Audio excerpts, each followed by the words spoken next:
I'm genuinely amazed by how incredible Horrible Histories the movie was. This is Rotten Romans. Because it is subtitled with Rotten Romans, I assume they're going to be making one for every historical period we can think of.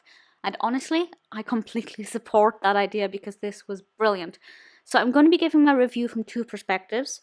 One is from my opinion as an adult, and one from my opinion, well, I guess my inner child will be giving an opinion. This was released in 2019, and it occurred to me when I found it on Prime that I hadn't seen it, which is shocking as I am addicted to Sarah Hadland, who has a relatively decent sized role in this.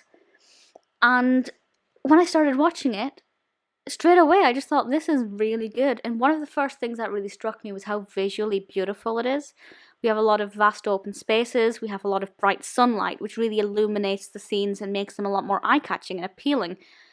Even when it's kind of dirty and grubby because they're, out on the battlefields, it's still very engaging to the mind. So visually, completely, absolutely adored it. The narrative itself, there is actually a narrative to it, and I'll read the description from IMDb as I think it explains it quite nicely. Atti, a smart and quick-witted Roman teenager, manages to upset Emperor Nero with one of his schemes. For punishment, Atti is sent to work in the cold and wet Britain, where he also meets the Celts. So we have quite a lot of the film, maybe the first half just under, set in Rome. There's a really funny bit quite early on where a young boy has bought some fancy sandals for doing well, and we get to see these sandals, and he shows them off like they're a new pair of New Balance. I don't know what the fashionable trainer of today is.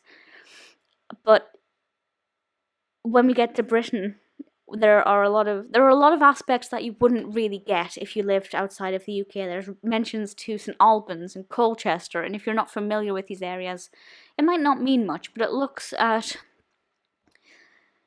well, the relationship between them at the time. There's a lot of poke and fun at the Celts, but there's a lot of comedy in this, and it's witty, it's clever. I could not get my head around how amazing the writing was. The dialogue was just so beautiful.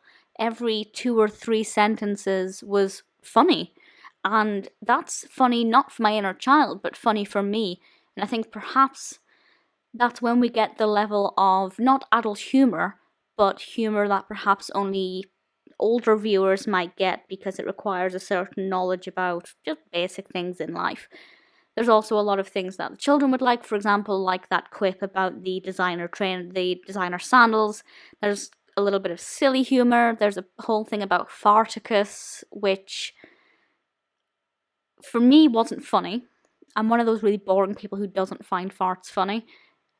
But when I studied that scene, and I use the word studied lightly, from a filmmaking perspective, just having all those fully grown adults, many of whom have probably done very intellectual, Shakespeare and gritty performances, doing this very cheesy, silly, juvenile scene very well as well. It's good fun. But what makes this film a cut above the rest is not the costumes, it's not, well, I suppose it is kind of the dialogue, but it's also the cast.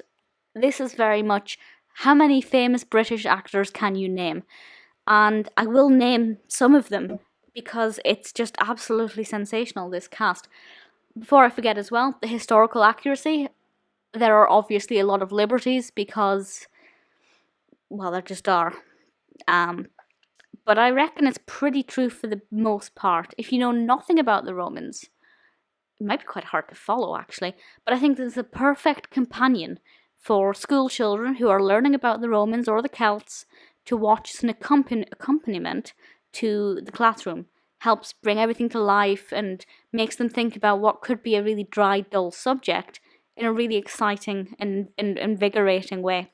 And I think that's where the film excels, because the target audience is technically the child, even though I really loved it. And as an educational tool, it brings fun into the classroom.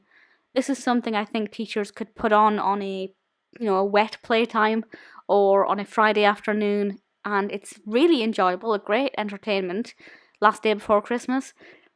But they can also get a lot out of it, and it can, spark discussions, and I think it's accurate enough for it to be valuable for children's education.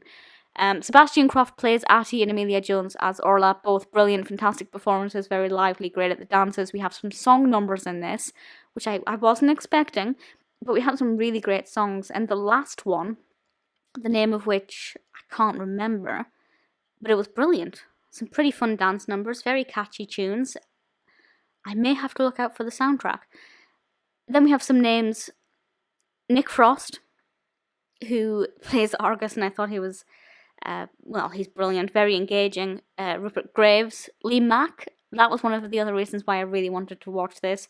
Warwick Davis, Sanjeev Bhaskar, Alexander Armstrong, Chris Addison, Derek Jacobi, Kim Cattrall, Tony Gardner. That was a surprise. I didn't know he was in it until he popped up. Apparently Terry Deary was in it as Gaulish Legate. I didn't spot that one. Samantha Spiro, Sarah Hadland, of course. There might be some more. Katie Wicks was in it. How did I miss that? The point is, there's literally a known name in basically every scene, and maybe more than one that I missed. I can't believe I missed Katie Wicks. I guess I'm going to just have to go back and watch the film again. And I don't mind doing that.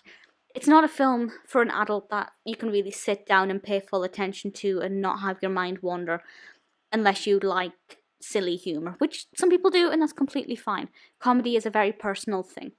But as something that's on slightly in the background, slightly paying full attention to it, it's brilliant. It's absolutely fantastic. I hope they do another one.